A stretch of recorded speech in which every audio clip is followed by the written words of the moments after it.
Wakil pelatih Inter, Alexander Kolarov, turut menganalisis laga Inter versus Bolonya dalam konferensi pers. Ia menjelaskan perubahan bentuk permainan Inter saat bertahan. Skema 4-4-2 dalam fase bertahan, kami sudah menyiapkannya, baik untuk laga ini maupun saat di Riyadh. Kami ingin Luis Henrique keluar menekan bek sayap lawan. Itu bukan pertahanan 4 yang kaku, melainkan rotasi dan pergeseran yang sudah kami latih. Di Riyadh juga berjalan sangat baik dari sudut pandang kami, jelas Kolarov. Ketika ditanya apakah ini merupakan penampilan terbaik Inter musim ini, Kolarov memilih bersikap hati-hati. Sensasi awalnya tentu kami memainkan laga yang sangat bagus. Saya akan lebih jelas setelah menontonnya kembali. Tim ini selalu bermain sepak bola yang baik, hanya terkadang kurang tajam di depan gawang. Bahkan di Riyadh, kami menjalani babak kedua yang sangat bagus. Hari ini kami mengulanginya, dan para pemain pantas mendapat pujian atas performa berkualitas melawan tim yang sulit dihadapi, ujarnya. Soal performa Lautaro Martinez, Kolarov enggan memberikan nilai layaknya jurnalis, namun ia menegaskan peran penting sang kapten. Saya serahkan penilaian kepada Anda. Lautaro adalah pemain yang sangat penting, tidak pernah absen atau setengah-setengah dalam latihan. Dia pemain hebat dan menjadi contoh bagi kami semua, katanya. Kolarov juga menyoroti aspek yang masih bisa ditingkatkan oleh Inter meski tampil dominan. Selalu ada hal yang bisa diperbaiki. Kami mencoba mendekati kesempurnaan meski itu mustahil. Setelah pertandingan besar seperti ini, gol yang kami kebobolan tetap tidak saya sukai. Kami terus berusaha berkembang. Hari ini kami menambahkan sesuatu dibandingkan laga di Riyadh. Grup ini menunjukkan komitmen luar biasa. Kami bermain seperti cara kami berlatih. Di putaran kedua nanti, level harus tetap tinggi, tegasnya. Menutup pernyataannya, Kolarov menyinggung momen ketika Inter sempat terlihat gugup usai 2 kartu kuning. Kami harus belajar untuk tidak menghabiskan energi pada hal-hal yang tidak bisa kami ubah. Di ruang ganti kami sampaikan apa yang perlu diperbaiki. Dan di babak kedua, kami langsung tampil agresif hingga mencetak gol kedua setelah 5 menit, pungkasnya.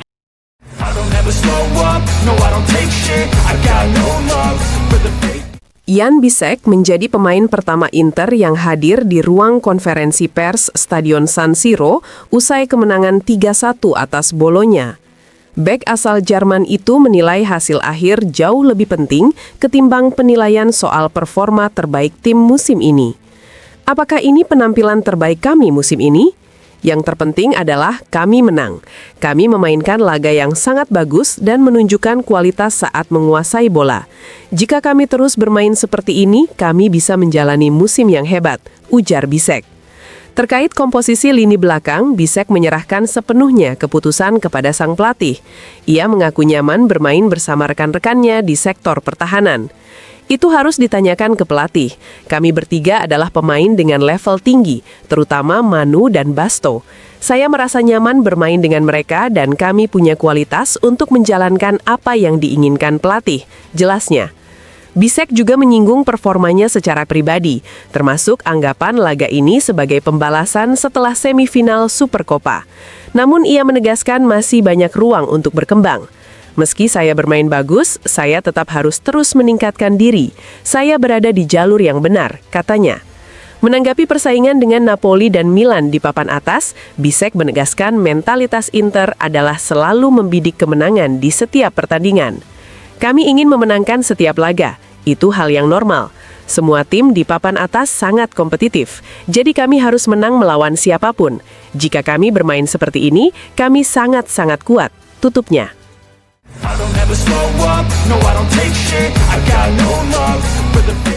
Matteo Lavelli menjalani debut yang penuh emosi bersama Inter. Penyerang muda tersebut mengungkapkan perasaannya usai pertandingan dalam wawancara dengan Inter TV. Menyebut pengalaman pertamanya ini tidak mudah, namun sangat berkesan. Tidak mudah, ini adalah pengalaman baru dan saya berusaha beradaptasi secepat mungkin, ujar Lavelli. Lavelli juga membagikan pesan yang diterimanya dari pelatih Christian Cifu sebelum turun ke lapangan. Menurutnya, sang pelatih memberikan instruksi sederhana namun penting. Apa yang dikatakan Cifu? Tidak banyak yang berubah. Lakukan saja apa yang sudah kamu bisa, jelasnya. Soal sosok panutan, Lavelli mengaku banyak belajar dari para seniornya di lini depan Inter. Saya terinspirasi dari semua penyerang Inter yang ada di skuad. Saya mengambil pelajaran dari semuanya, katanya. Sebagai seorang Interista, Lavelli tak bisa menyembunyikan kebahagiaannya bisa tampil di San Siro. Emosi? Sebagai seorang pendukung Inter, saya menikmati stadion terindah ini sepenuhnya. Tutupnya.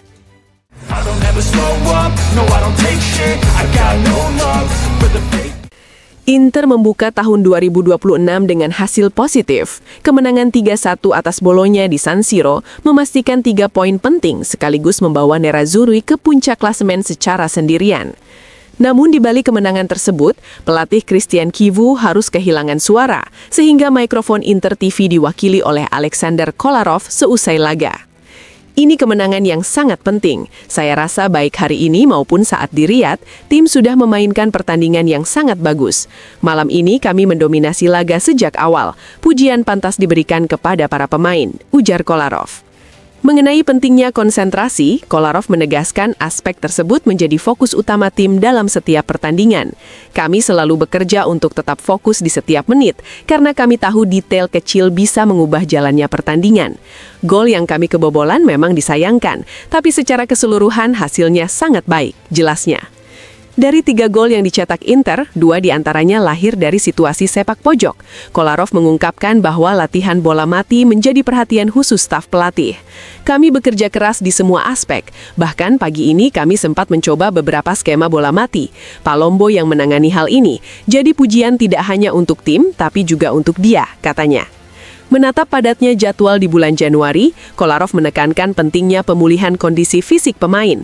Hari ini pemulihan sangat krusial. Kami harus memulihkan diri sebaik mungkin, karena kami akan bermain lagi dalam 72 jam, ujarnya. Menutup wawancara, Kolarov juga menyinggung kondisi Chivu yang kehilangan suara. Tidak masalah, saya yakin besok dia sudah pulih. Setidaknya saya sangat berharap begitu, tutupnya sambil tersenyum.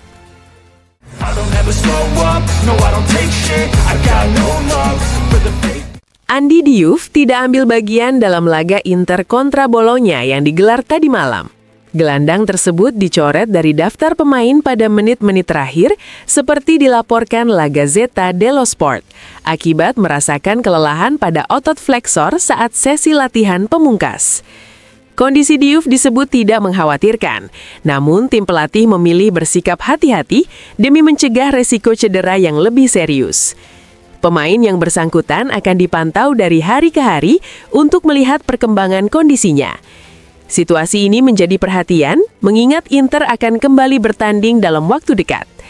Laga Parma versus Inter dijadwalkan berlangsung 2 hari lagi, sehingga keputusan terkait ketersediaan Diouf akan diambil berdasarkan hasil evaluasi terakhir staf medis.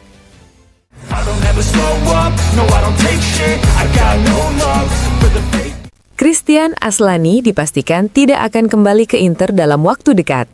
Menurut laporan Corriere dello Sport edisi hari ini, terlepas dari ketidakpuasan yang dirasakan Torino, manajemen Nerazzurri tidak memiliki keinginan untuk memulangkan gelandang asal Albania tersebut. Dengan sikap tegas dari Inter, kini tanggung jawab sepenuhnya berada di tangan klub Granata. Torino, apabila menganggap situasi ini perlu diselesaikan, harus mencari solusi sendiri terkait masa depan Aslani yang didatangkan dengan status pinjaman.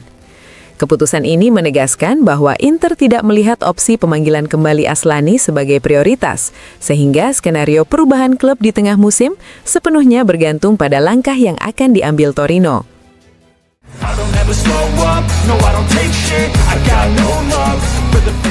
Inter mengambil sikap tegas terkait kemungkinan pemulangan Joao Cancelo.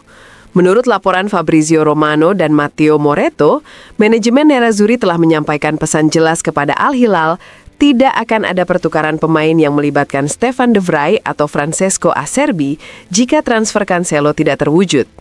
Pihak Inter memang terbuka untuk melepas salah satu bek tengahnya, namun hanya dengan syarat Cancelo menempuh jalur sebaliknya dan kembali ke Milano.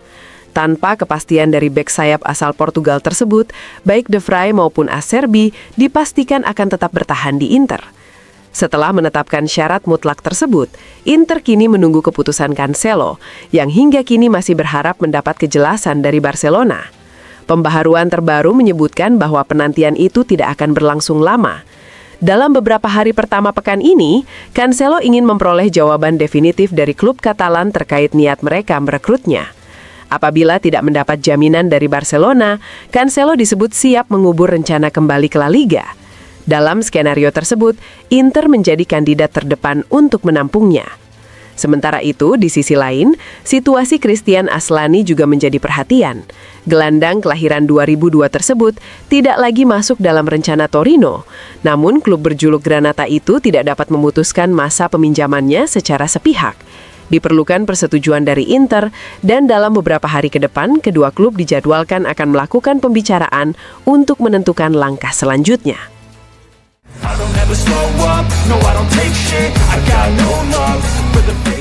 Juventus masih menunjukkan ketertarikan kuat terhadap Davide Fratesi. Seperti dilaporkan La Repubblica, gelandang Inter tersebut tetap masuk dalam radar Bianconeri, meski target utama untuk memperkuat lini tengah adalah Sandro Tonali yang dinilai sangat mahal, baik dari sisi biaya transfer maupun gaji. Meski demikian, Fratesi bukan dianggap sebagai opsi cadangan. Pemain yang bersangkutan bahkan disebut telah menyampaikan ketertarikannya untuk bergabung dengan Juventus. Namun dari sudut pandang Inter, Nerazzurri lebih memilih melepas Fratesi keluar Italia. Turki menjadi salah satu tujuan potensial, dengan Fenerbahce dan Galatasaray dikabarkan sudah mengajukan ketertarikan. Hingga saat ini, kontak resmi antara Juventus dan Inter belum terjalin. Selain itu, Juventus juga tidak merencanakan pergerakan di bursa transfer Januari. Salah satu alasannya adalah komposisi skuad yang sudah penuh, sehingga tidak ada ruang untuk melakukan manuver dalam waktu dekat.